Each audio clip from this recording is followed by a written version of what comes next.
దేవునికి కలిగినటువంటి, లేక ఈ లోకానికి వాక్యమైన దేవుడు నరునిగా ఈ లోకానికి వచ్చినటువంటి ఆ కార్యములో క్రీస్తుకు కలిగిన నామధేయములను గూర్చి ఉదయకాలమందు వాక్య సమయముల ఆరంభములో అయ్యగారు తెలియచేయడం జరిగింది. అందులో ఒకటి మెస్సియా, రెండవది ఇమ్మానుయేలు, 3 యేసు, 4వది క్రీస్తు యేసు, 5వది యేసు క్రీస్తు, 6వది క్రీస్తు.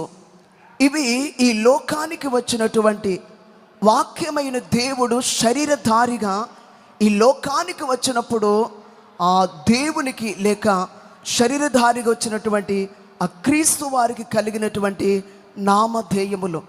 అలాగే క్రీస్తునకు కలిగిన బిరుదములలో ఒక బిరుదు ఆశ్చర్యకరుడు అని విన్నాము. అలాగే యేసునకు కలిగిన బిరుదులలో ఒకటి అబ్రహాము కుమారుడు, రెండవది దావీదు కుమారుడు, మరియమ్మ కుమారుడు, యోసేపు కుమారుడు, మనుష్య కుమారుడు అనబడే బిరుదు.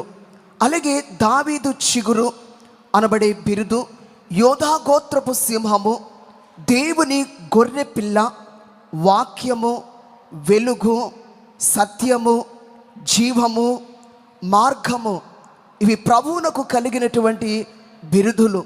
అలాగే పునరుద్ధానము, వేకువ చుక్క, కడపటి ఆదాము, రెండవ మనుష్యుడు, యూదుల రాజు అనబడే బిరుదు.